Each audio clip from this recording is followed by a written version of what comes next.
Paper 2 question number 1।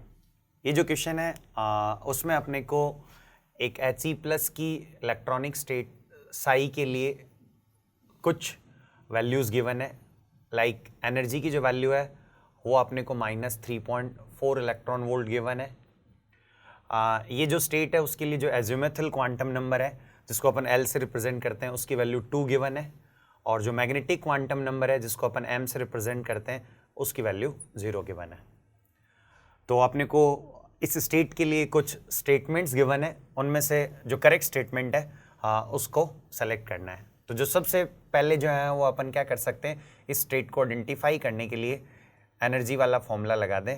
-3.4 energy of this state is equal to -13.6 Z² upon n²। Z जो है वो He+ के लिए 2 हो जाएगा, तो 2 का स्क्वायर करेंगे तो -3.4 इज इक्वल टू -13.6 इंटू 2 का स्क्वायर अपॉन n²। तो यहाँ से जो है वो n की वैल्यू अपन यदि कैलकुलेट करेंगे तो वो क्या आ जाएगी, 4 आ जाएगी। ये 13.6 अपॉन 3.4 जो है वो, या 3.4 को इससे डिवाइड करोगे तो ये 4 आ जाएगा, n² उधर जाएगा, तो यहाँ से n की वैल्यू जो है वो 4 आ जाएगी। तो n की वैल्यू यदि 4 है और L की वैल्यू 2 है और m इक्वस टू 0 है, तो L इक्वस टू 2 का मतलब जहाँ वो ये D है, n इक्वस टू 4 का मतलब ये क्या हो जाएगा, 4D। तो ये जो स्टेट है वो 4D है, तो ये स्टेट यदि 4D है तो इसके लिए करेक्ट स्टेटमेंट अपन सेलेक्ट कर सकते हैं। पहला जो स्टेटमेंट है it is a 4D state, तो डेफिनेटली जो है फर्स्ट स्टेटमेंट क्या हो जाएगा, करेक्ट हो जाएगा। सेकेंड जो स्टेटमेंट है, the nuclear charge experience by this electron in this state is less than 2e। जैसे ये जो He+ है उसमें न्यूक्लियस पे जो है वो तो मैं ऐसे बोल सकते हो कि 2e पॉजिटिव चार्ज है, और ये जो भी स्टेट है इस स्टेट में जो है वो जो इलेक्ट्रॉन है उससे पहले कोई भी इलेक्ट्रॉन नहीं है। तो यदि इस स्टेट में जो इलेक्ट्रॉन है उससे पहले जो है वो कोई भी इलेक्ट्रॉन नहीं है, तो फिर जो है वो सील्डिंग इफेक्ट का कोई सेंस नहीं है।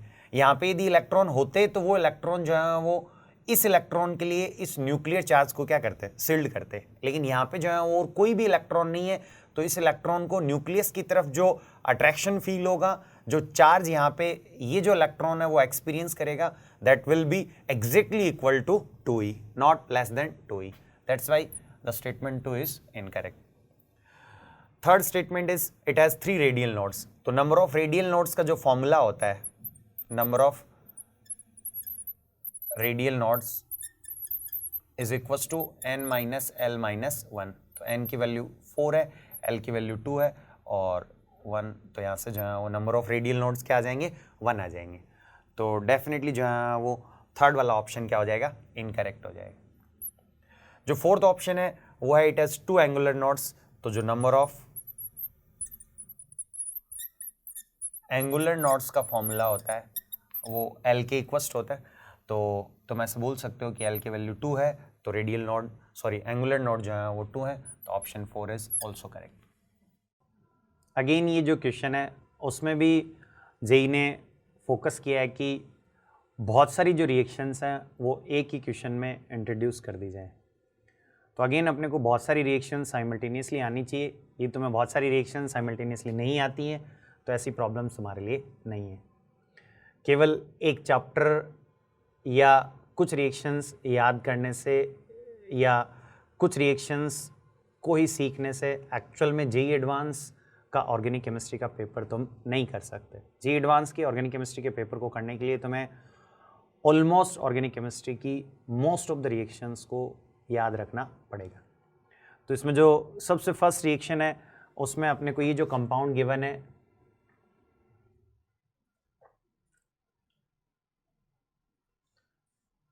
C triple bond C some CH2 and CHO, इसकी reaction Hg2 plus dilute H2SO4 से करवाई है।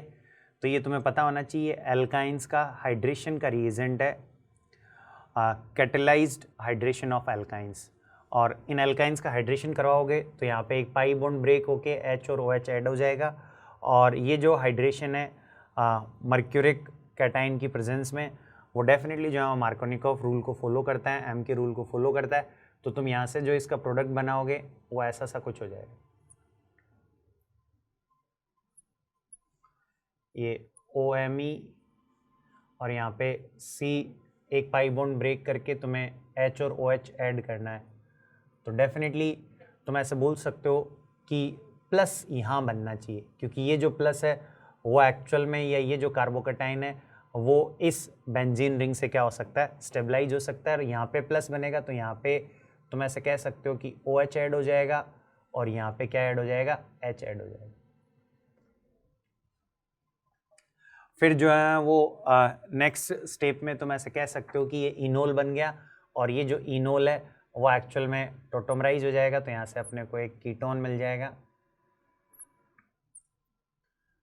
C double bond O CH2 CH2 CHO और यहाँ पे इसके पैरा पे OMe लगा हुआ है।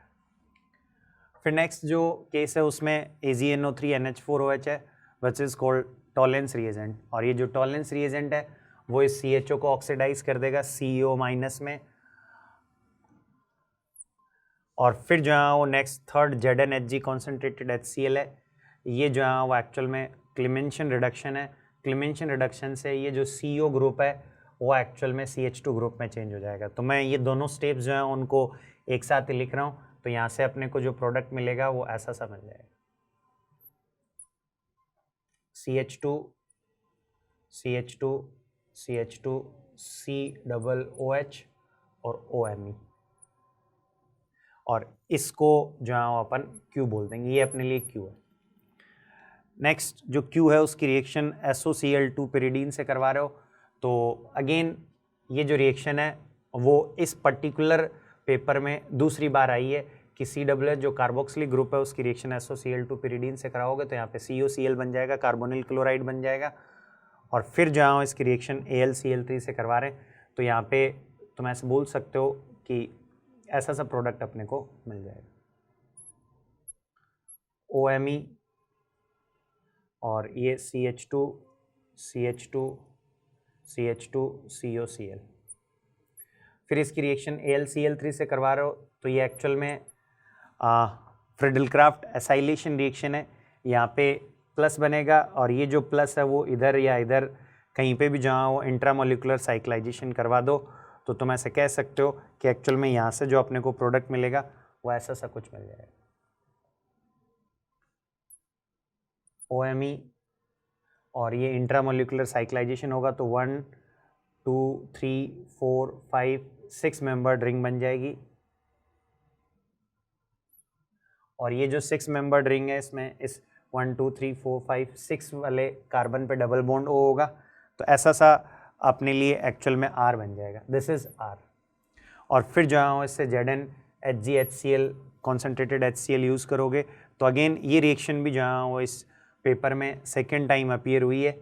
और यहाँ से ये जो अपना कीटो ग्रुप है वो रिड्यूस हो जाएगा क्लीमेंशन रिडक्शन से, OMe और ये सिंपल साइक्लोहेक्सेन बन जाएगा। और ये अपने लिए कंपाउंड S है। तो ये S है, ये R है और ये Q है।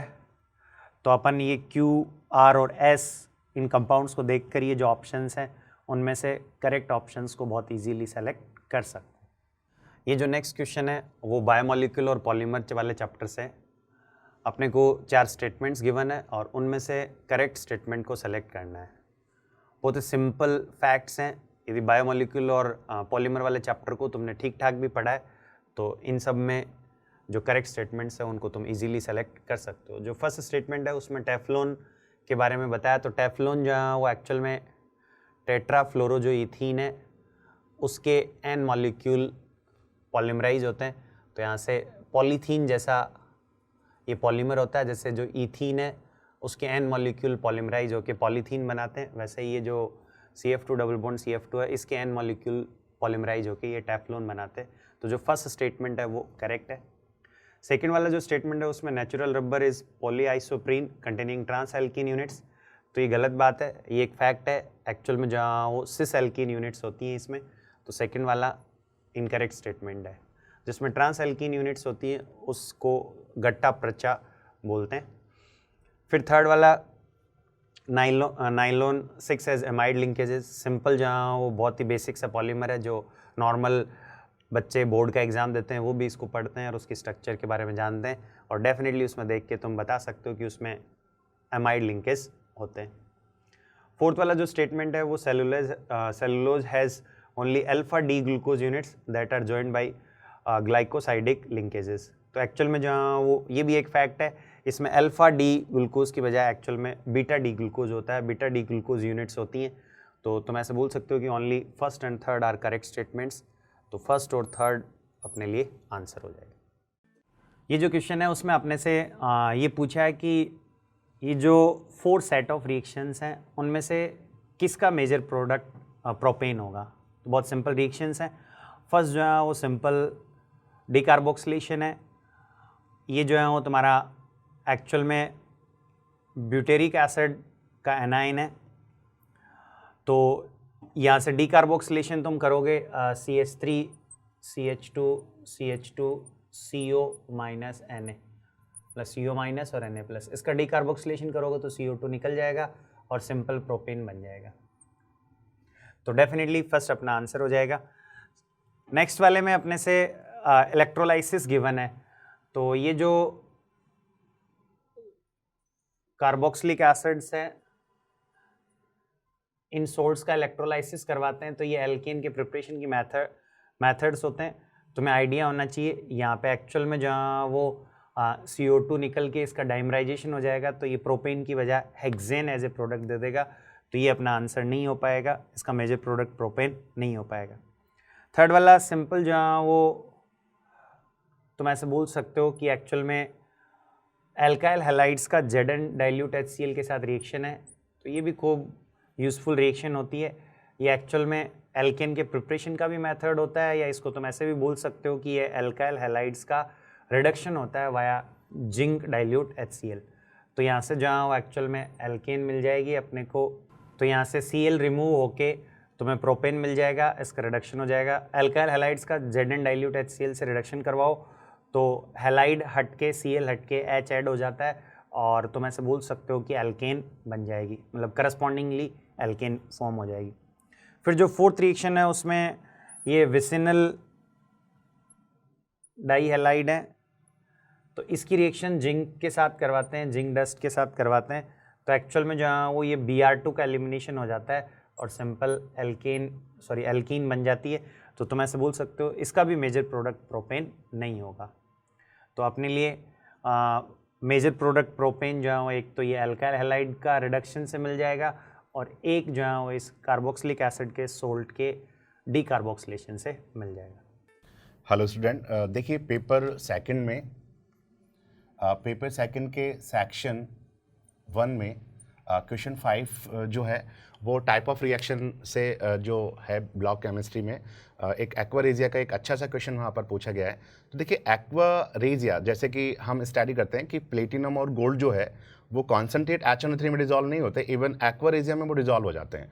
तो यहाँ एक्वारेजिया की कुछ इन्फॉर्मेशन हम कलेक्ट करना चाहेंगे, फिर 1 बाय 1 जो ऑप्शंस गिवन है उसमें कौन कौन से करेक्ट ऑप्शन है वो हम सेलेक्ट करेंगे। चलो देखिए बच्चों, हम देखते हैं। तो देखो सबसे पहले तो एक्वारेजिया जो होता है वो 3:1, तो 3 रेशो में तो कॉन्सेंट्रेट HCl और 1 पार्ट जो होता है उसका वो होता है कॉन्सेंट्रेट HNO3। ठीक है, एक्वारेजिया जो है उसमें अगर हम देखें तो NOCl nitrosyl chloride, NOCl nitrosyl chloride और Cl2 उसमें डिजॉल्व कंडीशन में रहते हैं। अब Cl2 इनिशियली जो है नेसेंट वहाँ पर कंडीशन में आपको मिल सकता है प्लस 2H2O। तो उसका जो कंपोजिशन देखा जाए तो उसमें एक तो नाइट्रोसिल क्लोराइड और एक Cl2 आपको वहाँ पर डिजॉल्व कंडीशन में देखने को मिल सकते हैं। अब देखिए एक्चुअली होता यह है कि जब प्लेटिनम या गोल्ड को जब हम एक्वारेजिया में डिजॉल्व करते हैं, तो अगर हम गोल्ड की बात करें तो वहाँ पर नेसेंट क्लोरीन जो है वो एक रिएक्टिव स्पीसीज होती है और ये इसको ऑक्सीडाइज कर देता है AuCl3 में, यानी कि इसको ये +3 ऑक्सीजन स्टेट में ऑक्सीडाइज कर देगा। अब एक्सिस HCl वहाँ पर मौजूद है सॉल्यूशन में, एक्सिस HCl, तो ये फिर कॉम्प्लेक्स फॉर्मेशन में या कॉम्प्लेक्स एसिड फॉर्मेशन में वहाँ पर चला जाए। तो अगर हम वहाँ पर देखें तो देखिए इसका ये कॉम्प्लेक्स बन जाएगा जिसमें गोल्ड का ऑक्सीडेशन स्टेट +3 है, तो it is a soluble complex acid, soluble complex acid. Okay, चलिए, तो इसी तरह प्लेटिनम जो है वो भी सॉल्युबल कॉम्प्लेक्स एसिड यहाँ पर बना लेगा। प्लेटिनम का ऑक्सीडेशन स्टेट +4 होगा वहाँ पर। चलिए अब देखते हैं, हम 1 बाय 1 ऑप्शन देखते हैं। तो क्वेश्चन है कि एक्वा के रिगार्डिंग हमें सेलेक्ट करेक्ट ऑप्शन को सेलेक्ट करना है। तो चलिए, फर्स्ट ऑप्शन जो गिवन है वो है the yellow colour of aqua is due to the presence of NOCl and Cl2। देखिए, एक्वा में NOCl नाइट्रोसिल क्लोराइड और Cl2 दोनों जो हैं वो सॉल्युबल कंडीशन में। नाइट्रोसिल क्लोराइड आइसोलेटेड कंडीशन में ऑरेंज कलर का होता है, जबकि Cl2 isolated greenish yellow colour का होता है। तो ओबियसली वहाँ पर उसका येलो कलर या लाइट ऑरेंज कलर जो होता है वो इनके सॉल्युबल कंडीशन में होने की वजह से होता है। तो ये स्टेटमेंट जो है हमारा ट्रू स्टेटमेंट है। First statement is true. Second statement, aqua regia is prepared by mixing of concentrate HCl3 and concentrate HNO3 1। तो कॉन्सेंट्रेट HCl3:1 यानी 1 part concentrate HNO3 and 3 part concentrate HCl, ये जो है स्टेटमेंट वो भी एक ट्रू स्टेटमेंट है वहाँ पर। चलिए, reaction of gold with aqua regia produce an A9 having gold in +3 oxidation state. तो देखिए, यहाँ पर जो एनाइन आपका बन रहा है, यानी कॉम्प्लेक्स एसिड का जो एनाइनिक पार्ट है, अगर हम देखें तो ये एनाइनिक पार्ट आपको दिखाई दे रहा है, और इसमें गोल्ड का जो ऑक्सीडेशन स्टेट है वो +3 है। ये स्टेटमेंट भी ठीक है। Reaction of gold with aqua regia produce NO2 in the absence of air. देखिए, NO2 वहाँ नहीं बनता है, एक्चुअली NO बनता है। अगर हम गोल्ड की रिएक्शन की बात करें, वैसे तो नेसेंट क्लोरीन की इंटरनल रिएक्शन हमने दी है, लेकिन ओवरऑल रिएक्शन की अगर हम बात करें तो वहाँ पर देखिए 3 part concentrate HNO3 concentrate HCl, या फिर यूँ देखिए कि H+ और Cl- वहाँ पर मौजूद है, और नाइट्रेट वहाँ पर मौजूद है। नाइट्रेट जो है वो एक ऑक्सीडाइजिंग एजेंट की तरह वहाँ काम करेगा। तो ये देखिए, अगर हम देखें ओवरऑल रिएक्शन को, तो इसमें यहाँ पर ये बन जाएगा आपका AuCl4 negative, AuCl4 negative and nitrosyl chloride NO और वाटर।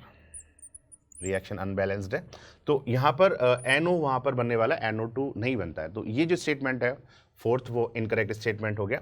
तो आंसर है हमारा फर्स्ट, सेकंड एंड थर्ड। इस क्वेश्चन में अपने को 4 रिएक्शंस गिवन है, और उनमें से अपने को उन करेक्ट रिएक्शंस को सेलेक्ट करना है जिनका फाइनल जो मेजर प्रोडक्ट है वो कोई एरोमेटिक कंपाउंड हो।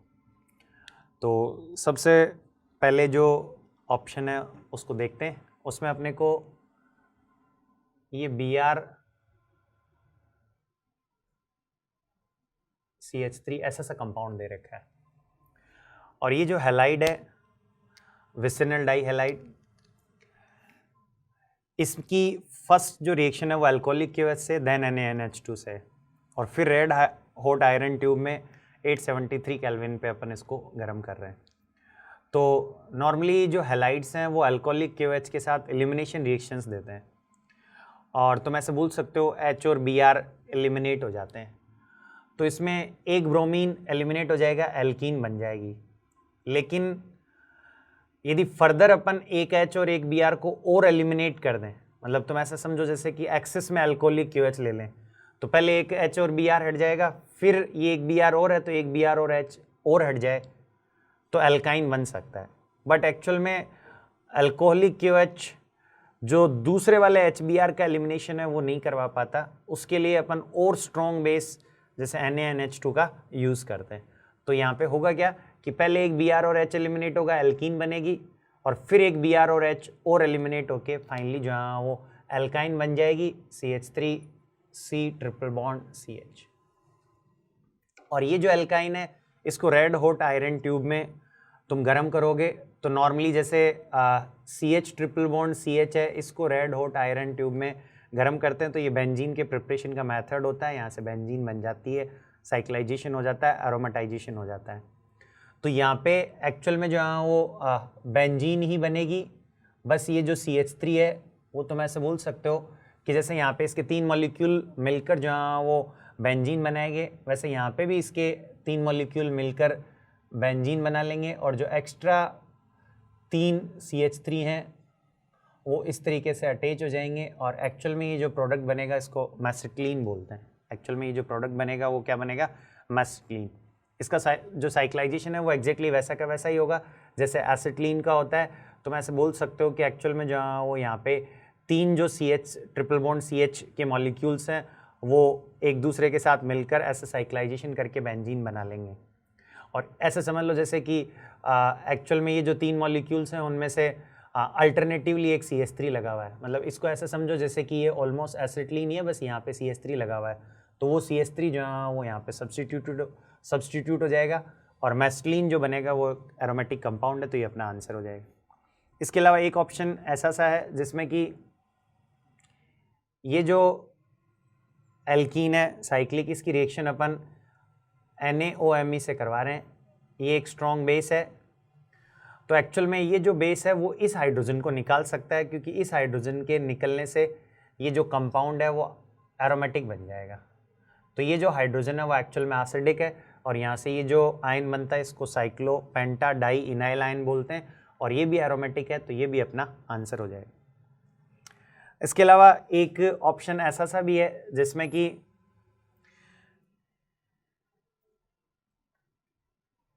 इसकी रिएक्शन NaOET से करवा रहे हैं।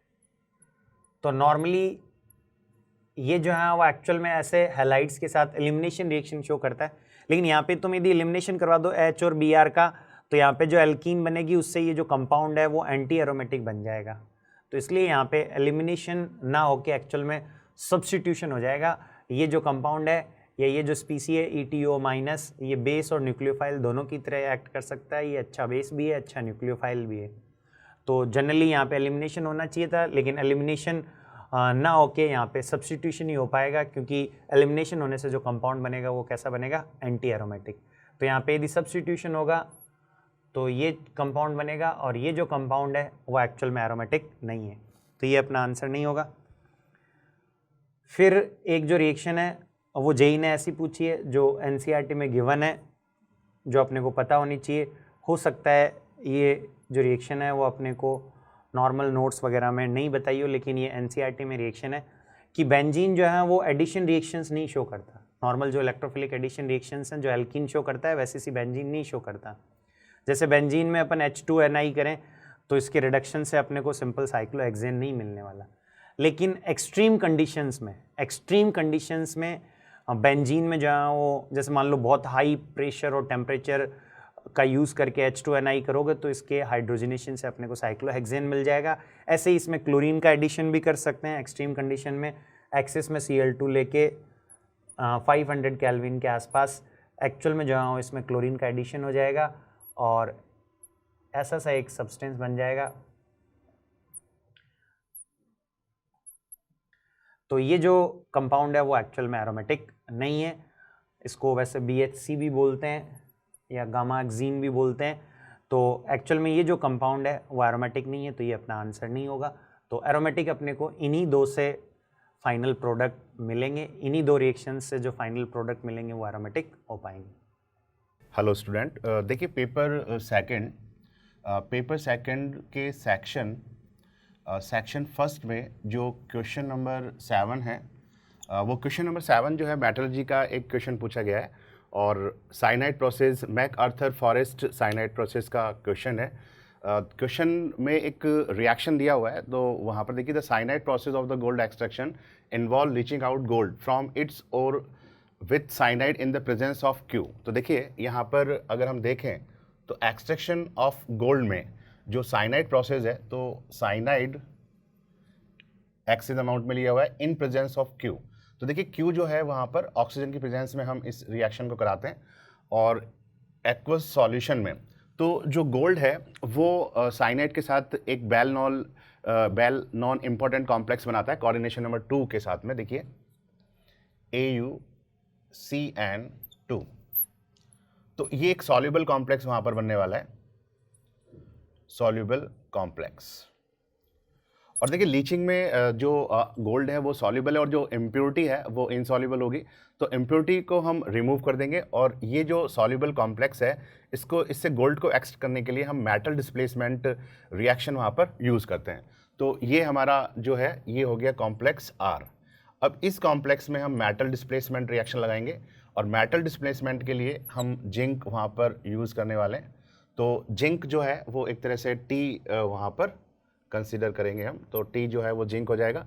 अब जिंक जो क्या करेगा, देखिए इस एक्वस सॉल्यूशन से गोल्ड को रिड्यूस कर देगा, तो गोल्ड रिड्यूस हो जाएगा और जिंक जो है वो सॉल्युबल कॉम्प्लेक्स बनाएगा साइनाइड के साथ कोऑर्डिनेशन नंबर 4 में।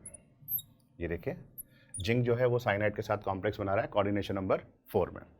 तो यहाँ पर ये जो फाइनल है गोल्ड एंड जेड, तो ये हो गया कॉम्प्लेक्स नंबर जेड। तो देखिए ये रिएक्शन जो है MacArthur Forrest cyanide process की रिएक्शन है, जो कि गोल्ड के साथ साथ हम सिल्वर के लिए भी कंसीडर कर सकते हैं। तो 1 बाय 1 हम ऑप्शंस देखते हैं, चलिए। तो सबसे पहला ऑप्शन है हमारा Z इज ZnCN4, तो बिल्कुल सही है। Z जो है वो ZnCN4, ये सॉल्युबल कॉम्प्लेक्स यहाँ पर बन रहा है जिंक का कोऑर्डिनेशन नंबर 4 के साथ। तो बच्चों फर्स्ट ऑप्शन जो है हमारा वो करेक्ट है। सेकंड अगर हम देखें तो R इज AuCN4 माइनस। देखिए यहाँ गोल्ड जो है वो अगर हम देखें तो गोल्ड का जो एक्चुअल कॉम्प्लेक्स बनता है वो oxidation state first and coordination number 2 के साथ बनता है। तो यहाँ पर जो कोऑर्डिनेशन नंबर है वो 2 आता है इस कॉम्प्लेक्स का, जबकि यहाँ पर कोऑर्डिनेशन नंबर 4 है, यानी कि ये कॉम्प्लेक्स का फॉर्मेशन वहाँ पर नहीं होने वाला है। अगर हम थर्ड ऑप्शन की बात करें तो थर्ड ऑप्शन है Q इज ऑक्सीजन। तो ये देखिए ऑक्सीजन की प्रेजेंस में इसका ऑक्सीडेशन वहाँ पर कंसिडर किया जाता है। तो थर्ड ऑप्शन जो है Q इज ऑक्सीजन, ये भी करेक्ट है। एंड फोर्थ ऑप्शन है T इज जिंक। तो T इज जिंक, जिंक जो है वो रिड्यूसिंग एजेंट की तरह यहाँ पर काम कर रहा है, तो ये ऑप्शन जो है हमारा वो भी करेक्ट है। Then answer is first, third and fourth. तो आंसर आ जाएगा आपका first, third and fourth. Hello student, देखिए पेपर सेकंड के सेक्शन 1 का क्वेश्चन जो 8 है वो भी टाइप ऑफ रिएक्शन से है। देखिए इस बार जेई ने टाइप ऑफ रिएक्शंस के जो बेसिक पोर्शन जो होता है इनऑर्गेनिक का, उससे काफ़ी क्वेश्चंस वहाँ पर किए हैं। टाइप ऑफ रिएक्शंस में ब्लॉक केमिस्ट्री और सॉल्ट एनालिसिस का एक मिक्स्ड कंबाइंड क्वेश्चन वहाँ पर पूछा गया है। तो कुछ रिएक्शंस गिवन है, उसके अकॉर्डिंग प्रोडक्ट गिवन है, और उन प्रोडक्ट के रिगार्डिंग हमें सेलेक्ट जो करेक्ट स्टेटमेंट है उनको सेलेक्ट करना है। तो सबसे पहले तो हम उन रिएक्शंस को कंप्लीट करते हैं, फिर 1 बाय 1 हम उन ऑप्शंस को चेक करते हैं कि कौन से करेक्ट है और कौन से इनकरेक्ट। तो चलिए देखते हैं। तो सबसे पहला जो रिएक्शंस गिवन है बच्चों, उसमें उसने जिंक की रिएक्शन को कॉन्सनट्रेट H2SO4 से, रिएक्शन अनबैलेंस वहाँ पर गिवन है। तो कॉन्सनट्रेट H2SO4 से जब हम जिंक की रिएक्शन कराते हैं, देखिए कॉन्सनट्रेट H2SO4 जो होता है वो एक ऑक्सीडाइजिंग एसिड होता है, ये हम जानते हैं। और जब ऑक्सीडाइजिंग एसिड जिंक के साथ रिएक्शन करता है तो प्रोडक्ट जो मिलता है हमें zinc sulphate, evolution of sulphur dioxide and water वहाँ पर हमें मिलेगा। रिएक्शन को बच्चों आप अपने अकॉर्डिंग वहाँ पर बैलेंस वहाँ पर कर सकते हैं। चलिए तो अब उसने जो नोटेशंस दिए हैं, तो Z जो है वो ZnSO4 के रिगार्डिंग होगा, R जो है वो SO2 और X जो है वो वाटर वहाँ पर होगा। चलिए आगे देखते हैं। फिर उसने जिंक की रिएक्शन को कंसनट्रेट NaOH से दिया है। देखिए अगर हम एक्सेस अमाउंट ऑफ NaOH में अगर जिंक की रिएक्शन कराते हैं बच्चों, तो प्रोडक्ट जो बनता है एक तो सोडियम जिंकेट और इवोल्यूशन ऑफ H2 जो है इनिशियल नेसेंट कंडीशन में रहता है, तो ये कॉम्बिनेशन एक अच्छा रिड्यूसिंग एजेंट होता है। हमने सॉल्ट एनालिसिस में कई रिएक्शन देखी हैं कि ये जो कॉम्बिनेशन है वो जो है नॉन मेटल्स जो होती हैं उनको उनके नेगेटिव ऑक्सीजन स्टेट में चेंज कर देता है। तो फिलहाल तो खैर रिएक्शन जो दिया है उसकी ही बात करते हैं। तो T ये यहाँ पर सोडियम जिंकेट हो गया और Q जो है वो हो गया H2। चलिए आगे मूव करते हैं। एक और रिएक्शन वहाँ पर गिवन है बच्चों, उस रिएक्शन को हम देते हैं। तो रिएक्शन में उसने कहा कि G आपको लेना है, तो जिंक सल्फेट आपको वहाँ पर लेना है। तो जिंक सल्फेट लेकर आपको वहाँ H2S in presence of ammonium hydroxide. देखिए H2S ammonium hydroxide basic solution. तो कुल मिला के यहाँ पर उसका कहने का मतलब है कि आप अमोनियम सल्फाइड वहाँ ले रहे हैं, अमोनियम सल्फाइड वहाँ पर आपने लिया हुआ है। वाटर जो है वो यहाँ से रिमूव आप कर सकते हैं। चलिए तो अब अगर हम देखें तो H2S plus combination of ammonium hydroxide, आप ये मान सकते हैं कि एक तरह से अमोनिकल सल्फाइड यहाँ पर लिया हुआ है। देखिए अमोनिकल सल्फाइड यानी H2S इन बेसिक मीडियम, तो इसका मतलब है H2S आपने बेसिक मीडियम में लिया हुआ है। तो जब हम H2S बेसिक मीडियम में लेते हैं तो आपको याद होगा कि फोर्थ ग्रुप का जो बेसिक रेडिकल्स जो होते हैं फोर्थ ग्रुप का, उसका ग्रुप रिएजेंट होता है ये H2S इन बेसिक मीडियम या अमोनिकल सल्फाइड। तो वो जो फोर्थ ग्रुप यानी Zn वहाँ पर दिख रहा है, तो क्लियर वो कह रहा है कि एक प्रेसिपिटेट आने वाला है। तो हमें नजर आएगा कि जिंक सल्फाइड का एक वाइट प्रेसिपिटेट या डर्टी वाइट भी आप इसको बोल सकते हो, तो एक वाइट प्रेसिपिटेट वहाँ पर हमें मिलने वाला है। और दूसरा देखिए फिर अमोनियम सल्फेट आप वहाँ पर बना सकते हैं, अमोनियम सल्फेट आप वहाँ पर बना सकते हैं, और वाटर। ठीक है, उसने नोटेशंस भी वहाँ पर दिए हुए हैं।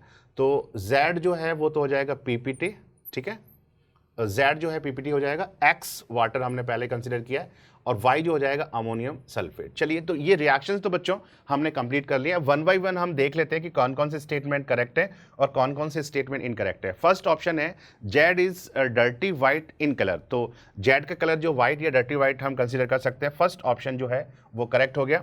सेकेंड ऑप्शन बोल रहा है कि R is A V shape molecule, R यानी कि SO2। SO2 जो है बच्चों अगर आप देखोगे तो sp2 हाइब्रिडाइजेशन इसका है, sp2 hybridisation with 2 sigma bond and 1 lone pair, V shape है, बिल्कुल ठीक है। तो सेकंड ऑप्शन जो है वो भी बच्चों करेक्ट हो गया। Third option, bond order of Q in is 1 in ground state. तो सॉरी, Q जो है हमारा, Q क्या है, H2। तो बच्चों H2 का वो कह रहा है कि बॉन्ड ऑर्डर जो है वो 1 होता है, बिल्कुल सही है, ग्राउंड स्टेट में H2 का बॉन्ड ऑर्डर 1 होता है, ये भी करेक्ट स्टेटमेंट है।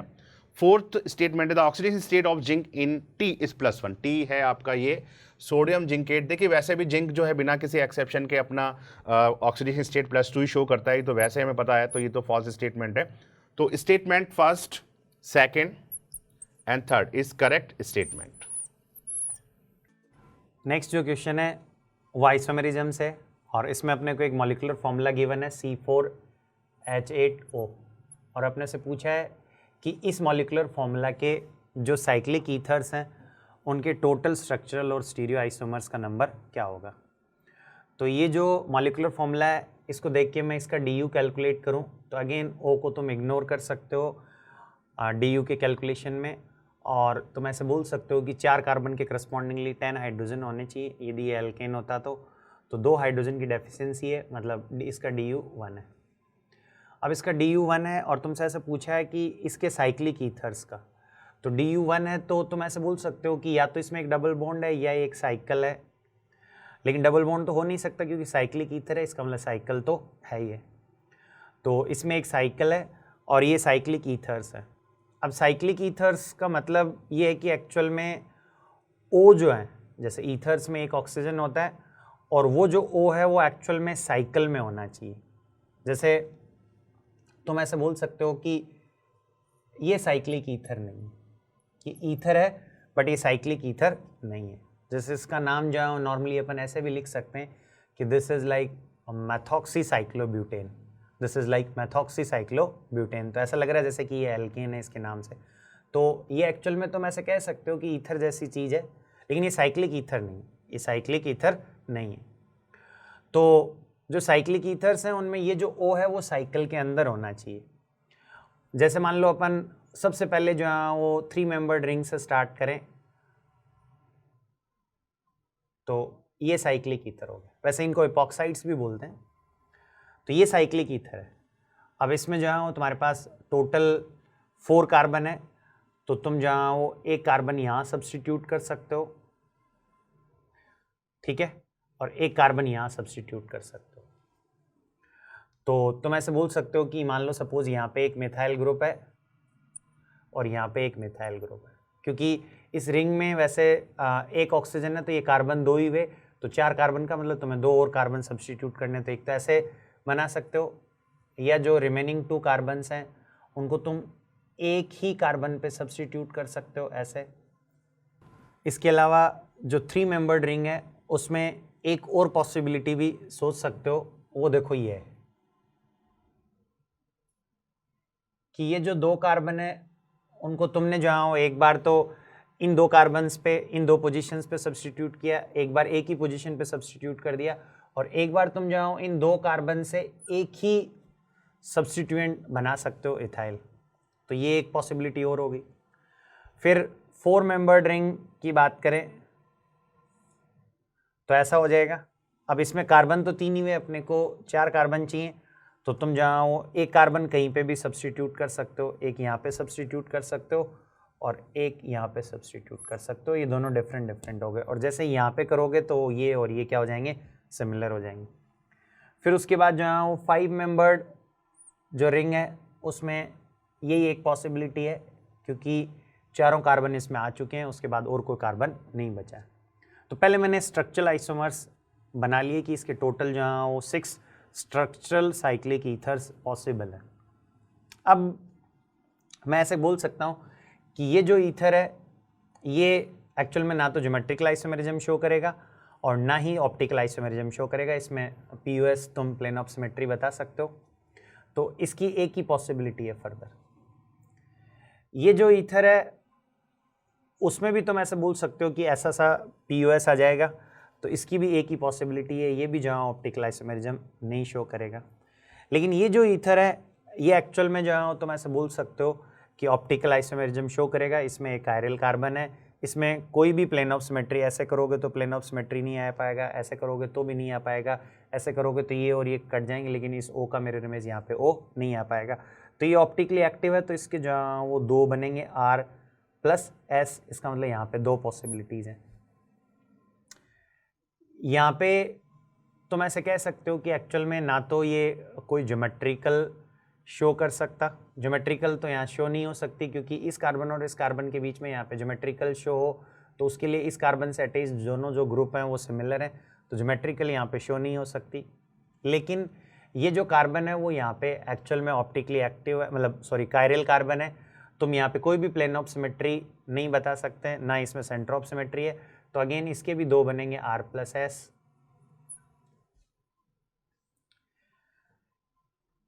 ये जो पर्टिकुलर कंपाउंड है, इस पर्टिकुलर कंपाउंड की तुम बात करो तो इसमें अगेन ज्योमेट्रिकल की कोई पॉसिबिलिटी नहीं है। अगेन तुम ऐसे बोल सकते हो कि ज्योमेट्रिकल की कोई पॉसिबिलिटी नहीं है, और तुम ऐसे बोल सकते हो कि इसमें कोई कायरल कार्बन भी नहीं है, तो इसकी एक ही पॉसिबिलिटी है। और ये जो है इसके तुम ऐसे बोल सकते हो कि एक्चुअल में यहाँ पे ज्योमेट्रिकल आइसोमेरिज्म भी शो करेगा, तो इसमें तुम ऐसे कह सकते हो कि ऐसे से एक तो तुम इसका ऐसे बना सकते हो कि मान लो CH3 यहाँ ऊपर हो और यहाँ CH3 ऊपर हो, तो ये तो सिस हो गया। और एक तुम इसका ऐसे बना सकते हो कि यहाँ पे मान लो सपोज CH3 ऊपर और यहाँ पे CH3 नीचे हो, तो ये तो सिस हो गया और ये ट्रांस हो गया। अब सिस में तो जहाँ हो तुम ऐसे बोल सकते हो ऐसा सा POS आ जाएगा, सिस में तो ऐसा सा POS आ जाएगा, लेकिन ट्रांस में जहाँ हो एक्चुअल में POS नहीं आ पाएगा, तो ये ऑप्टिकली एक्टिव होगा। तो तुम ऐसे बोल सकते हो कि इसका एक मिरर इमेज और होगा, तो ये इसका एक मिरर इमेज और एक ये टोटल 3 पॉसिबिलिटी इसमें हो जाएंगी। तो सबको काउंट करें तो 3 + 2 5 + 1 6 + 1 7 + 1 8 + 2 10।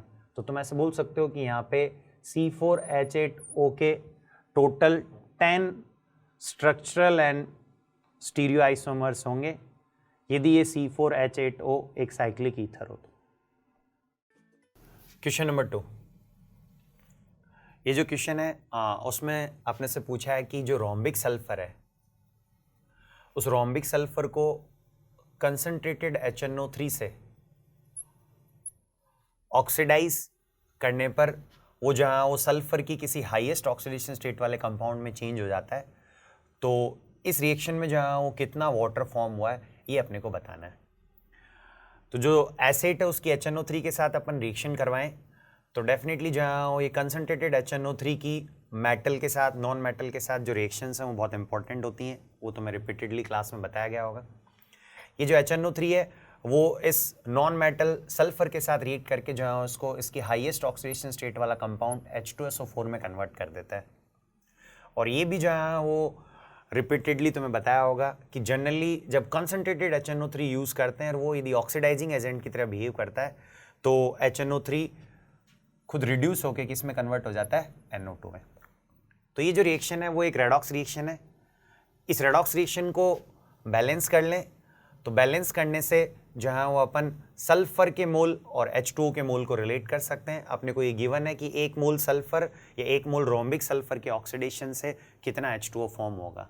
तो अपने को इस रिएक्शन को बैलेंस करना पड़ेगा। ये जो रिएक्शन है उसको ऑक्सीडेशन नंबर मेथड से अपन बैलेंस करते हैं। यहाँ पे जो सल्फर है उसकी ऑक्सीडेशन स्टेट 0 है और जो H2SO4 है उसमें सल्फर की ऑक्सीडेशन स्टेट क्या है, +6 है, जो कि तुम इजीली कैलकुलेट कर सकते हो। तो इसकी ऑक्सीडेशन स्टेट 6 है और यहाँ पे ऑक्सीडेशन स्टेट क्या है, 0। जो HNO3 है उसमें नाइट्रोजन का जो ऑक्सीडेशन स्टेट है वो +5 है और जो NO2 है उसमें नाइट्रोजन का ऑक्सीडेशन स्टेट +4 है। तो ये जो रिएक्शन है उसको ऑक्सीडेशन नंबर मेथड से बैलेंस करने के लिए जो सबसे पहला स्टेप है वो ये है कि जिन एलिमेंट्स का ऑक्सीडेशन हुआ है या रिडक्शन हुआ है, पहले जो है वो उन एलिमेंट्स को अपन क्या कर लें, बैलेंस कर लें। तो ये जो ऑक्सीडेशन नंबर है इसको कैलकुलेट करके देखें तो अपने को ये पता चल गया है कि सल्फर का ऑक्सीडेशन हुआ है और नाइट्रोजन का क्या हुआ है, रिडक्शन। तो इधर जो है वो नंबर ऑफ सल्फर एटम 8 है, तो यहाँ पे जो है वो 8 लगा दें कि सल्फर बैलेंस हो जाए। नाइट्रोजन जो है वो इधर और इधर बैलेंस्ड है। फिर जो है वो तुम ऐसे बोल सकते हो कि ड्यूरिंग ऑक्सीडेशन जो टोटल चेंज है ड्यूरिंग ऑक्सीडेशन नंबर में वो जो है वो 48 हो जाएगा। एक सल्फर के ऑक्सीडेशन नंबर में 6 का चेंज है, 8 सल्फर है, तो 8 सल्फर के लिए जो टोटल चेंज है वो 48 हो जाएगा। और जो नाइट्रोजन है उसमें जो टोटल चेंज है वो डेफिनेटली 1 है। अब अपने को नेक्स्ट स्टेप में क्या करना होता है कि ये जो टोटल चेंज है ऑक्सीडेशन नंबर में during oxidation and during reduction, इसको इक्वल करना होता है। तो इसको जो है अपने को 48 से मल्टीप्लाई करना पड़ेगा और इसको 48 से मल्टीप्लाई करेंगे तो S8 + 48 HNO3, इससे 8 H2SO4 + 48 NO2 आ जाएगा। नेक्स्ट स्टेप में जो है वो हिट एंड ट्रायल से ऑक्सीजन और हाइड्रोजन के अलावा जो है उन एटम्स को बैलेंस कर लो। तो ऑक्सीजन और हाइड्रोजन के अलावा सल्फर है, बैलेंस्ड है, नाइट्रोजन है, बैलेंस्ड है। नेक्स्ट जो स्टेप है या जो लास्ट स्टेप है उसमें ऑक्सीजन और हाइड्रोजन को बैलेंस कर लेते हैं। सबसे पहले उसमें भी ऑक्सीजन को बैलेंस करते हैं। जो ऑक्सीजन है उसको बैलेंस करोगे तो इधर जो है वो नंबर ऑफ ऑक्सीजन 32 एंड 96, तो 96 और 32 जो है वो इधर ऑक्सीजन का नंबर ऑफ एटम है, तो 96 + 32 कितना हो जाएगा, 96 + 32 it comes out to be 8 and 128। और इधर जो ऑक्सीजन का नंबर है वो 48 × 3 विच इज 144। तो अपन ऐसे कह सकते हैं कि एक्चुअल में जहाँ वो इधर जो नंबर ऑफ ऑक्सीजन एटम है वो 144 है और इधर जो नंबर ऑफ ऑक्सीजन एटम्स हैं वो 128 है। तो ऑक्सीजन एटम्स को बैलेंस करने के लिए अपन इधर H2 ऐड कर देते हैं, तो 16 H2O अपन इधर ऐड करते हैं। ऐसा करने से एक बार देख लेते हैं कि क्या हाइड्रोजन बैलेंस हो गया है, नहीं हो गया है, तो डेफिनेटली इधर अपन या उस साइड में H+ ऐड कर देंगे। तो इधर जो नंबर ऑफ H+ या हाइड्रोजन एटम्स हैं वो 16 और 32 48 है और इधर जो नंबर ऑफ हाइड्रोजन एटम्स हैं वो भी क्या है, 48 है। अब ये जो रिएक्शन है वो बैलेंस्ड है और अपने से ये पूछा है कि 1 मोल एसिड से जो है वो how much mass of H2O जो है वो प्रोड्यूस होगा। तो 1 मोल एसिड से जो है 16 मोल ऑफ H2O प्रोड्यूस होगा। तो mass of H2O produced is equals to 16 into molecular mass of H2O which is 18। तो इसको मल्टीप्लाई करेंगे तो 288 आ जाएगा। ये जो क्वेश्चन है वो एक्चुअल में जहाँ वो इनऑर्गेनिक प्लस जो फिजिकल है उसका मिक्सअप है। कई बार रेडॉक्स रिएक्शन में अपन क्या करते हैं कि डिफरेंट रिएक्टेंट्स और प्रोडक्ट्स के मोल्स को आपस में रिलेट करने के लिए इक्विवेलेंट कॉन्सेप्ट का यूज़ करते हैं, लेकिन यहाँ पे जो है वो तुम्हें एसिड और HNO3 के मोल को आपस में रिलेट नहीं करवाया, ऑक्सीडाइजिंग एजेंट और रिड्यूसिंग एजेंट के मोल को आपस में रिलेट करवाए तो अपन इक्विवेलेंट कॉन्सेप्ट यूज़ कर सकते थे, लेकिन यहाँ पे H2O और एसिड के मोल को रिलेट करवाया तो यहाँ पे इक्विवेलेंट कॉन्सेप्ट यूज़ करना डिफिकल्ट है। तो डेफिनेटली तुम्हें इस रिएक्शन को बैलेंस करना पड़ेगा और बैलेंस करके ही जो है वो अपन इसका आंसर ला सकते हैं। तो 288 ग्राम H2O प्रोड्यूस हो जाएगा, यही अपना क्या हो जाएगा आंसर। ये जो क्वेश्चन है उसमें अपने से फाइनल जो प्रोडक्ट है उसमें OH ग्रुप्स का नंबर पूछा है। तो बहुत सिंपल क्वेश्चन है, सबसे पहले ये जो कंपाउंड है इसकी रिएक्शन अपन ने H2PDBSO4 से करवाई है, तो ये जो है वो एक्चुअल में एल्काइंस का पार्शियल रिडक्शन करता है जिससे कि सिस एल्कीन का फॉर्मेशन होता है। तो यहाँ से पहले ये जो एल्काइन है इसको सिस एल्कीन में कन्वर्ट कर लो तो ऐसा सा कंपाउंड बन जाएगा।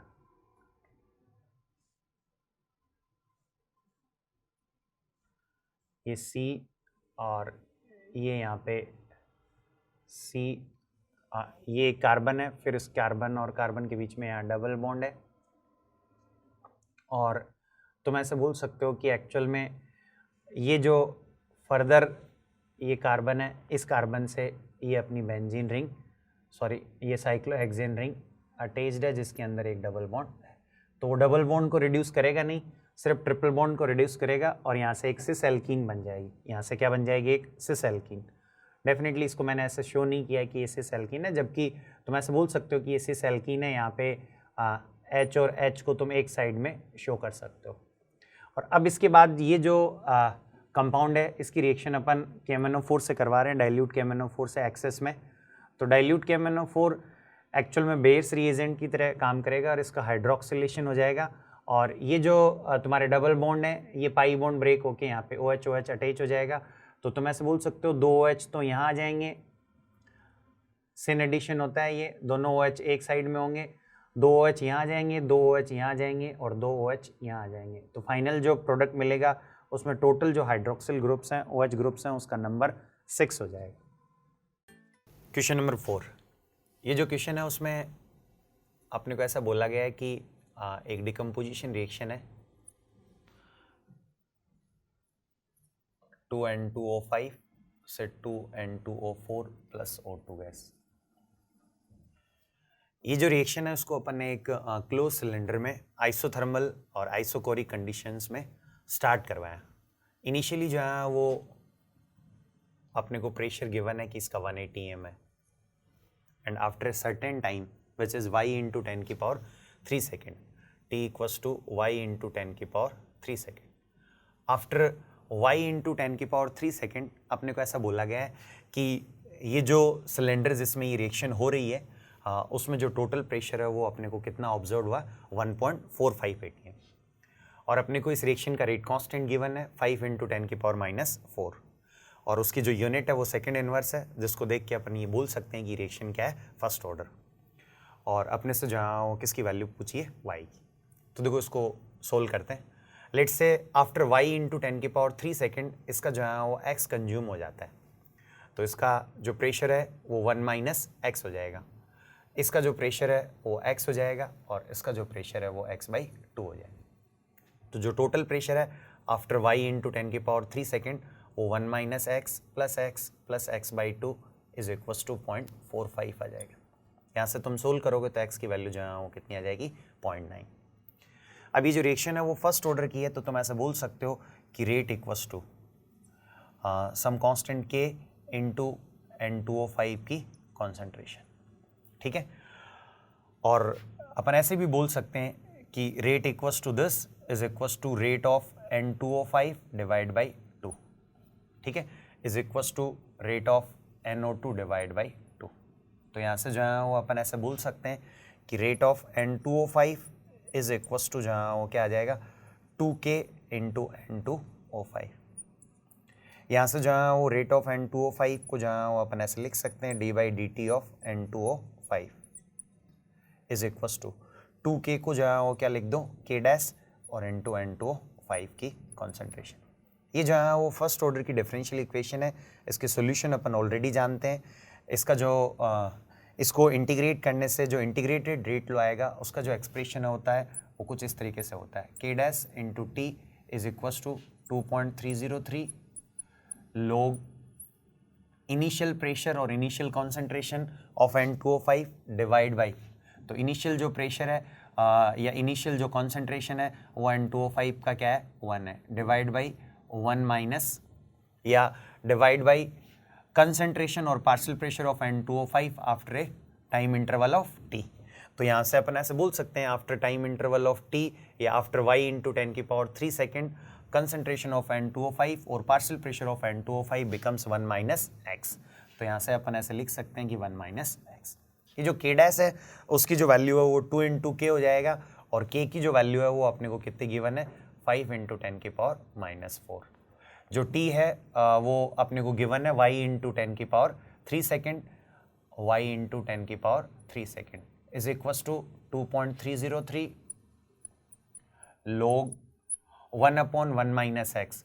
तो 1 अपॉन 1 माइनस एक्स की जो वैल्यू है वो कितनी हो जाएगी, x की वैल्यू 0.9 पुट करोगे तो 1 माइनस एक्स 0.1 आ जाएगा। यहाँ से जो है वो तुम ऐसे बोल सकते हो कि y की जो वैल्यू है ये जो है वो log 10 हो जाएगा, log 10 1 होता है, y की जो वैल्यू है वो 2.303 डिवाइड बाई ये 10 हो जाएगा, 10 इंटू 10 की पावर 3 10 की पावर 4 हो जाएगा, तो 10 की पावर 4 इंटू 10 की power minus 4 which comes out to be 1। That's why value of y is 2.303। तो जो करेक्ट आंसर अपन फिल करेंगे वो 2.3 हो जाएगा। Question number 5। इस क्वेश्चन में अपने को एक यूरिया का एक्वस सॉल्यूशन गिवन है जिसमें यूरिया का जो मोल फ्रैक्शन है, मोल फ्रैक्शन ऑफ यूरिया वो 0.05 गिवन है, और सॉल्यूशन की जो डेंसिटी है वो 1.2 ग्राम पर ml गिवन है, और अपने से मोलरिटी पूछिए यूरिया सॉल्यूशन की। इनफैक्ट अपने को ये भी गिवन है कि mass of water which is solvent is equals to 900 gram. तो ये interconversion of concentration terms का सवाल है जिसमें अपन ये एज्यूम कर लें कि लेट से जो है टोटल मोल्स ऑफ सॉल्यूशन कितना हो, 1 मोल। यदि टोटल मोल्स ऑफ सॉल्यूशन 1 हो तो तुम ऐसे बोल सकते हो कि 0.05 मोल जो है वो सोल्यूट हो जाएगा, यूरिया हो जाएगा, क्योंकि यूरिया का मोल फ्रैक्शन कितना है 0.05, और जो सॉल्वेंट है उसके जो मोल हैं वो 0.94। ठीक है, अब तुम्हारे पास यूरिया के जो मोल हैं वो 0.05 हैं और H2O के मोल 0.95 हैं, तो मास ऑफ यूरिया आ जाएगा 0.05 into 60 and mass of water जो है वो आ जाएगा 0.95 इंटू 18। तो यहाँ से जो है वो 0.05 इंटू 60 ये तो जो है वो 3 ग्राम आ जाएगा, और इसको जो है वो मल्टीप्लाई करेंगे तो तुम ऐसे बोल सकते हो कि ये जो है वो 17.1 ग्राम आ जाएगा। अब यहाँ पे जो है वो ऐसा हो सकता है कि तुम्हें ऐसा लगे कि वाटर का जो मास है वो तो 900 ग्राम गिवन है, जबकि अपन ने तो जो है वाटर का मास कितना लिया है 17.1। लेकिन इसमें कोई दिक्कत नहीं है, अपन वाटर का मास 900 ग्राम लेके भी सोल्व कर सकते थे, और ऐसे यदि टोटल मोल ऑफ सॉल्यूशन अपन 1 मान लें तो वाटर का जो मास है वो 17.1 ग्राम है, इससे भी सोल्व कर सकते हैं। क्योंकि जो कंसंट्रेशन टर्म्स होती हैं वो सॉल्यूशन के अमाउंट पे डिपेंडेंट नहीं होती। सॉल्यूशन का तुम कम अमाउंट ले लो या ज़्यादा अमाउंट ले लो, यदि सेम ही सॉल्यूशन है तो कंसंट्रेशन टर्म क्या आएंगी, सेम आएंगी। तो यहाँ से जो है वो अपने को मोलरिटी कैलकुलेट करनी है, तो मोलरिटी के लिए अपने पास मोल्स ऑफ सोल्यूट हैं और वॉल्यूम ऑफ सॉल्यूशन अपने को चाहिए, तो वो अपन डेंसिटी की हेल्प से ला सकते हैं। तो तुम ऐसे बोल सकते हो कि मास ऑफ जो सॉल्यूशन है वो यूरिया का जो मास है विच इज़ 3 प्लस जो सॉल्वेंट का मास है 17.1 उससे 20.1 ग्राम आ जाएगा, और यहाँ से फिर जो है वो volume of solution upon calculate कर सकते हैं, और वॉल्यूम ऑफ सॉल्यूशन जो है वो मास ऑफ सॉल्यूशन अपॉन जो है वो density of solution which is 1.2। तो यहाँ से जो है वो 201 अपॉन 12 ml आ जाएगा। जो मोलरिटी है सॉल्यूशन की m equals two moles of solute which is 0.05 divide by volume of solution which is 201 upon 12। ये वॉल्यूम यदि ml में हो तो यहाँ पे अपन 1000 से मल्टीप्लाई कर देते हैं। यहाँ से इसको तुम सिंप्लीफाई करोगे, कैलकुलेट करोगे, कैलकुलेशन करोगे तो जो आंसर है वो 2.98 आ जाएगा। हेलो स्टूडेंट, देखिए पेपर सेकंड के सेक्शन सेकंड में क्वेश्चन नंबर जो 6 है कोऑर्डिनेशन केमिस्ट्री का क्वेश्चन है। इस बार जेई ने कोऑर्डिनेशन केमिस्ट्री से ज़्यादा क्वेश्चन नहीं किए, एक सिंगल क्वेश्चन जो उसने किया है पेपर सेकंड में, उसमें देखिए उसने क्या किया है कि एक सिस कॉम्प्लेक्स वहाँ पर गिवन है, तो वो जो सिस कॉम्प्लेक्स वहाँ पर दिया हुआ है, सिस आइसोमर जो दिया हुआ है उसकी स्ट्रक्चर पहले बच्चों हम ड्रॉ कर रहे हैं। तो वो जो कॉम्प्लेक्स है बच्चों वो है सिस MN इथाइलिन डाइएमीन Cl2। तो इसकी स्ट्रक्चर जो है सिस फॉर्म में हम ड्रॉ कर लेते हैं। पहले देखिए MN ऑक्टाहेड्रल कॉम्प्लेक्स है, एडजेसेंट पोजीशन पर हमें symmetrical bidentate ligand ethylene diamine को हमें रखा हुआ है और Cl। अब देखिए क्वेश्चन क्या गिवन है। क्वेश्चन गिवन है कि हमें total number of cis nitrogen manganese और Cl बॉन्ड एंगल आइडेंटिफाई करने हैं। बॉन्ड एंगल, तो बच्चों हमें total number of nitrogen central atom manganese and Cl bond angle identify करने in cis complex, in given complex. तो यहां पर क्लियर गिवन है कि आपको सिस पोजीशन पर ही दोनों बॉन्ड कंसीडर करने, यानी कि सेंट्रल मैग्नीज नाइट्रोजन एंड बच्चों सेंट्रल मैग्नीज क्लोरीन, ये दोनों बॉन्ड सिस पोजीशन पर होने चाहिए। ये क्वेश्चन में क्लियर गिवन है। चलिए इस क्वेश्चन को कुछ आसान तरीके से सॉल्व करने के लिए हम क्या करते हैं बच्चों, ये दोनों जो क्लोरीन है इनको हम नोटेशन देते हैं 1 and 2, एंड नाइट्रोजन को 1, इस नाइट्रोजन को 2, इस नाइट्रोजन को 3 एंड 4 फॉर दिस नाइट्रोजन।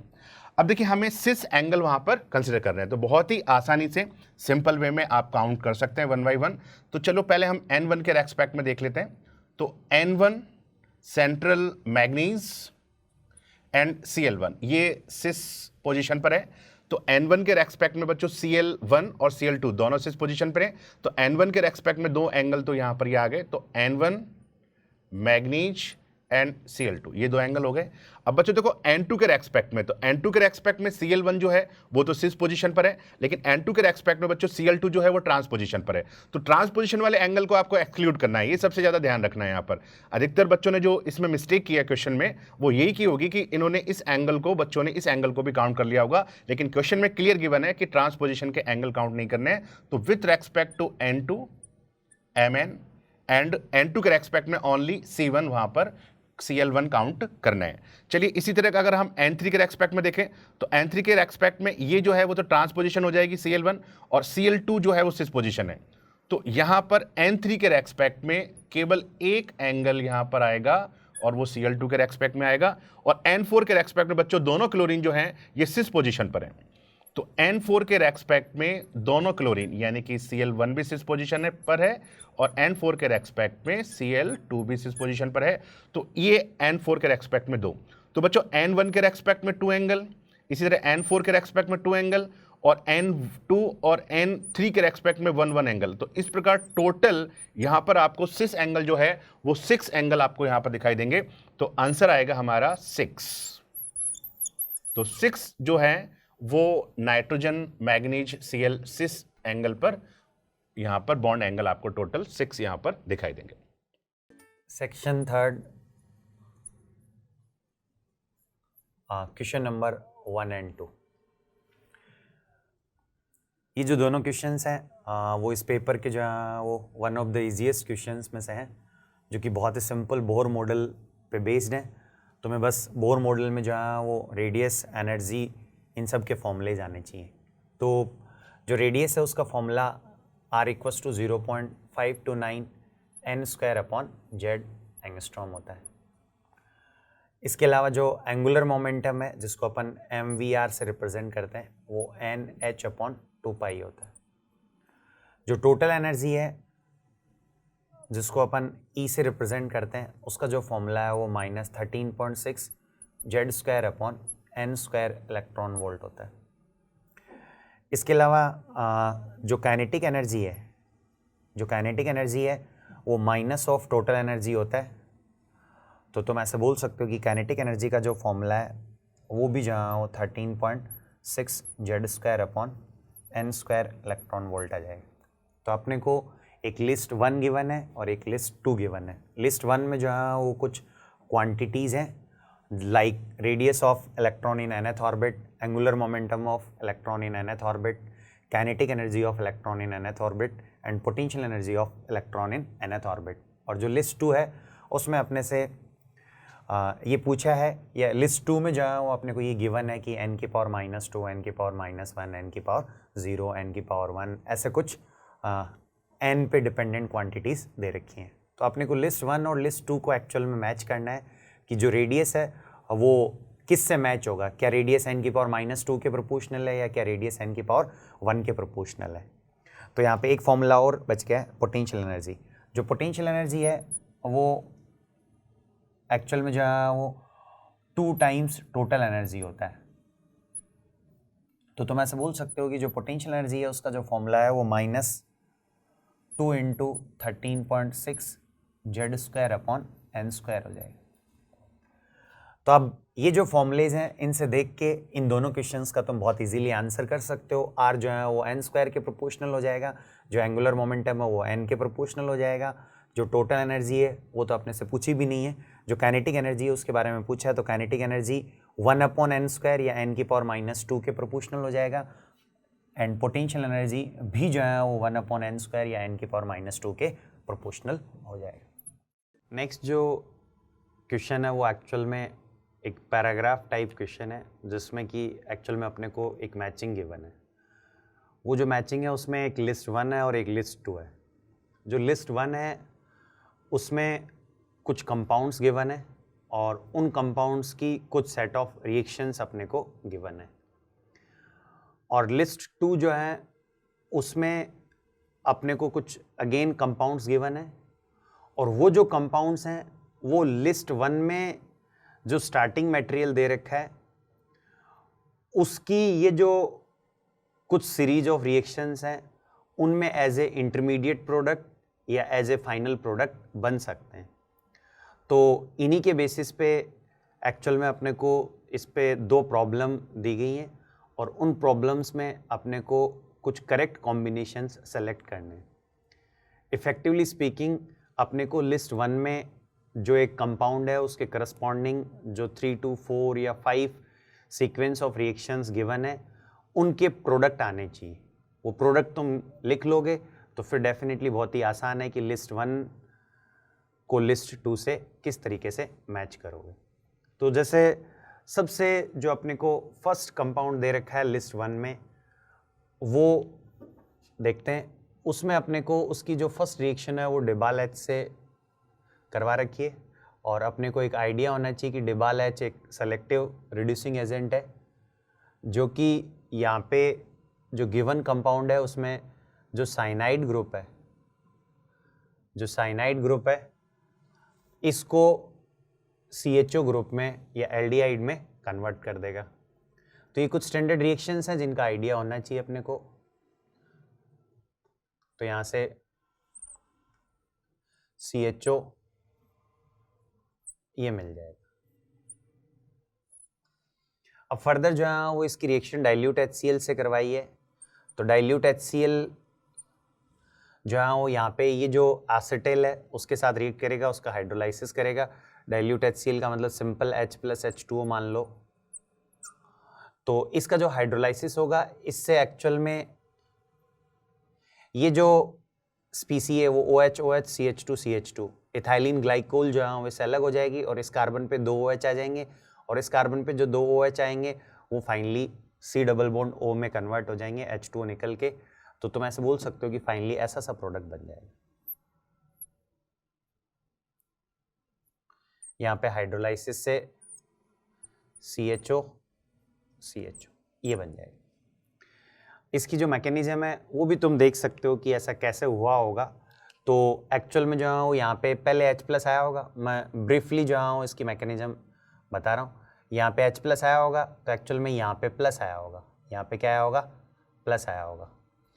फिर जो है तुम ऐसे बोल सकते हो कि यहाँ पे H2O ने अटैक किया होगा और ये बॉन्ड ब्रेक हो गया होगा ऐसे। तो यहाँ पे H2O अटैक करके यहाँ पे OH अटैच हो जाएगा और यहाँ पे OH अटैच हो जाएगा। तो ऐसा सा कुछ सिचुएशन हो जाएगा। मैं इस कार्बन को शो कर रहा हूँ OH और यहाँ पे जो है वो O और ये फर्दर आगे ऐसे से OH ऐसे से निकल जाएगा। अब फिर जो है वो क्या होगा? फर्दर यहाँ पे H+ आएगा, फर्दर यहाँ पे H+ आएगा और ये जो H+ है वो आने के बाद फिर यहाँ पे H2O का अटैक होगा और ये बॉन्ड ब्रेक हो जाएगा। तो इस कार्बन पे 2 OH आ जाएंगे और वो दोनों OH में से H2O निकल के C डबल बॉन्ड O आ जाएगा और ये OH CH2 CH2 OH ये जो ग्रुप है वो बाहर निकल जाएगा as a leaving group type. तो मैं ऐसे बोल सकता हूँ कि यहाँ से ये कंपाउंड अपने को मिल गया और इसकी जो फर्दर रिएक्शन है वो NaBH4 से करवाइए। इसकी जो फर्दर रिएक्शन है वो NaBH4 से करवाइए। तो NaBH4 भी एक सेलेक्टिव रिड्यूसिंग एजेंट है जो कि इस एल्डिहाइड को अल्कोहल में रिड्यूस कर देता है। तो यहाँ से ये जो दोनों एल्डिहाइड ग्रुप हैं वो अल्कोहल में रिड्यूस हो जाएंगे और ऐसा सा हो जाएगा CH2OH और यहाँ से CH2OH। अब इसकी जो रिएक्शन है वो कॉन्सेंट्रेटेड H2SO4 से करवाइए। इसकी जो रिएक्शन है वो कॉन्सेंट्रेटेड H2SO4 से करवाइए। तो तुम ध्यान से देखो तो जो कॉन्सेंट्रेटेड H2SO4 है वो H+ देगा और H+ देगा तो ये जो दोनों अल्कोहल हैं उनमें से किसी एक का प्रोटोनेशन होगा। तो अब देखो या तो जो है वो इसका प्रोटोनेशन हो सकता है। अब यदि इसका प्रोटोनेशन होगा तो यहाँ से यहाँ H आ जाएगा और यहाँ प्लस आ जाएगा और ये H2 as a leaving group निकलेगा तो यहाँ प्लस बनेगा कार्बोकैटायन। लेकिन यदि इसका प्रोटोनेशन हो तो एक्चुअल में जो है तुम ऐसे बोल सकते हो कि एक्चुअल में यहाँ से जो है वो H2O as a leaving group निकलने के बाद यहाँ पे प्लस आएगा और ये जो प्लस है वो इस बेंजीन के रेजोनेंस से स्टेबलाइज है। ये बेंजाइलिक कार्बोकैटायन है तो ये ज़्यादा स्टेबल होगा। तो एक्चुअल में प्रोटोनेशन यहाँ होगा और यहाँ से ये H2 as a leaving group निकल जाएगा तो इस कार्बन पे प्लस आ जाएगा और यहाँ पे इंट्रामोलिकुलर रिएक्शन हो जाएगी, साइक्लाइजेशन हो जाएगा। ये जो OH है ये एज ए न्यूक्लियोफाइल इस कार्बोकैटायन पे अटैक कर देगा तो फाइनली ऐसा सा प्रोडक्ट बन जाएगा। फाइनली ऐसा सा प्रोडक्ट बन जाएगा।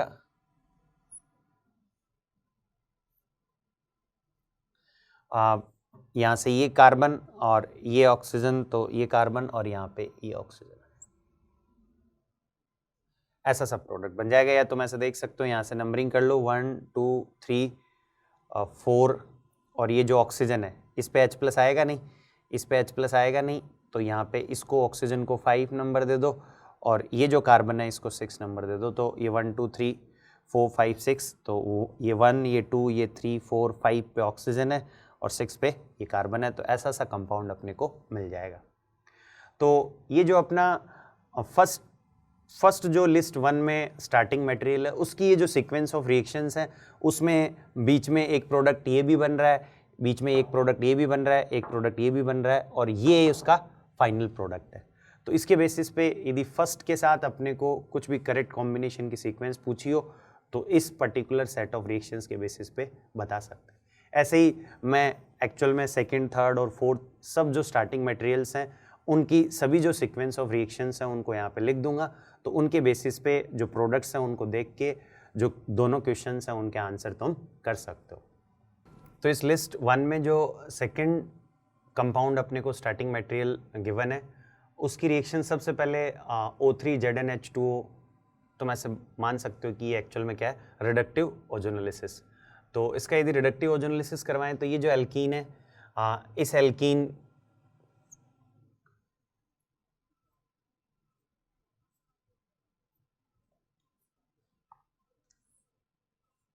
ये जो एल्कीन है इस एल्कीन का रिडक्टिव ओजोनोलिसिस हो जाएगा और यहाँ पे ये जो कार्बन है इस कार्बन से CHO बन जाएगा। ये जो है वो इसको ब्रेक कर दो बॉन्ड को और एक्चुअल में यहाँ पे भी डबल बॉन्ड O कर दो, इस कार्बन से भी डबल बॉन्ड O कर दो। मतलब ये बॉन्ड ब्रेक करोगे तो इस कार्बन की 2 वैलेंसी कम हो जाएंगी तो उसकी 2 valency C double bond O से कंप्लीट कर दो और यहाँ से ये CH बन। फिर इसका NaBH4 से रिडक्शन करवाओगे तो अगेन NaBH4 से इसका रिडक्शन करवाओगे तो NaBH4 जो है वो एल्डिहाइड को अल्कोहल में ऑक्सीडाइज कर देगा, सॉरी रिड्यूस कर देगा। तो यहाँ से ये कंपाउंड अपने को मिल जाएगा। और फिर जो नेक्स्ट स्टेप है उसमें कॉन्सेंट्रेटेड H2SO4 यूज किया है। तो एक्चुअल में यहाँ पे अल्कोहल और एसिड जो है वो पास में और एसिडिक मीडियम है तो यहाँ पे एस्ट्रिफिकेशन हो जाएगा और तुम ऐसे बोल सकते हो कि अल्कोहल और एसिड मिलकर H2O निकाल देंगे और वहाँ से एक एस्टर का फॉर्मेशन हो जाएगा। तो यहाँ से ये एस्टर तुम बना सकते हो।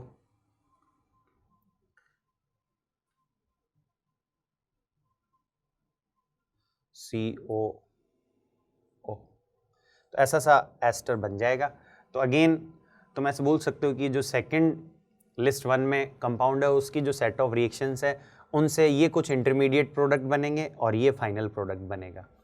और ये जो इंटरमीडिएट और फाइनल प्रोडक्ट हैं वो अपने को लिस्ट 2 में PQRST ये सब गिवन है, उनमें से कोई सा हो तो डेफिनेटली जहाँ वो अपने को जो इस पे बेस्ड 2 प्रॉब्लम्स हैं उनको करेक्टली मैच करने में हेल्प कर देंगे।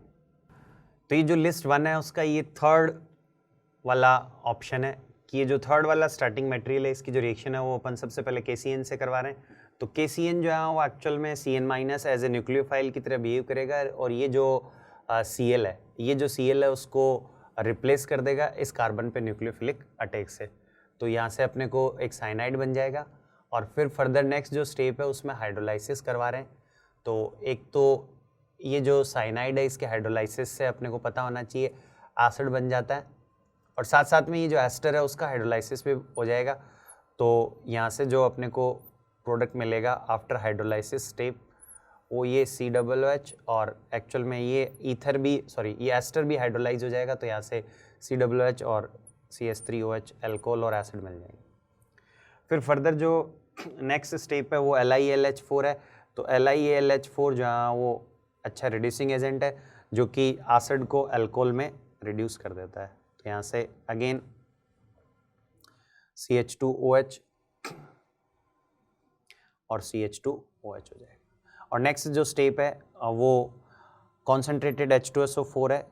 तो ये एग्जैक्टली वैसा ही है जैसा इस लिस्ट 1 में जो फर्स्ट वाला कंपाउंड था उसमें लास्ट में रिएक्शन हुई थी कि जो कॉन्सेंट्रेटेड H2SO4 है इससे जो H+ आएगा वो H+ से ये जो अल्कोहल है वो प्रोटोनेटेड हो जाएगा और तुम ऐसे बोल सकते हो कि यहाँ से H2 as a leaving group, as a good leaving group निकल जाएगा और यहाँ पे प्लस आ जाएगा और इस प्लस पे ये जो न्यूक्लियोफाइल है वो अटैक कर देगा। तो यहाँ से अगेन साइक्लाइजेशन होके एक ईथर बन जाएगा। ऐसा सा कंपाउंड फॉर्म हो जाएगा एज ए फाइनल प्रोडक्ट। तो ये जो है वो लिस्ट 1 में जो थर्ड वाला स्टार्टिंग मटेरियल है उसकी सीक्वेंस ऑफ रिएक्शंस के कुछ इंटरमीडिएट और फाइनल प्रोडक्ट हैं। फिर ये जो लिस्ट 1 का लास्ट स्टार्टिंग मटेरियल है इसकी 2 रिएक्शंस या 2 सीक्वेंस ऑफ रिएक्शन है कि सबसे पहले लिथियम एल्यूमिनियम हाइड्राइड से और देन आफ्टर कॉन्सेंट्रेटेड H2SO4 से।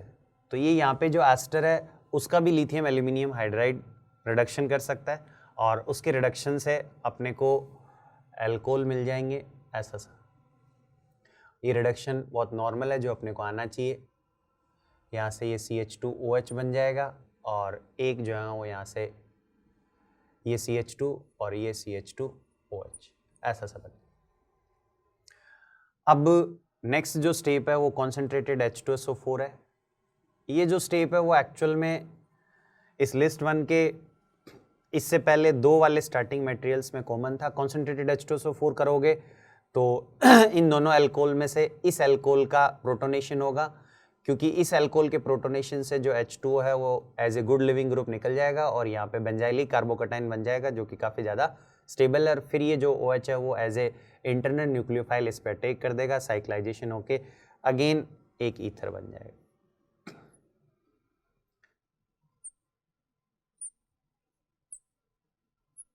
ऐसा सा। तो एक्चुअल में ये अपने लिए लिस्ट 1 के 4 जो स्टार्टिंग मटेरियल हैं उनकी कुछ सीक्वेंस ऑफ रिएक्शंस के करस्पॉन्डिंग इंटरमीडिएट और फाइनल जो प्रोडक्ट्स हैं वो मैंने तुम्हें बता दिए हैं। अब जहाँ वो इन सब के बेसिस पे ये जो 2 प्रॉब्लम्स हैं इनका आंसर तुम इजीली कर सकते हो।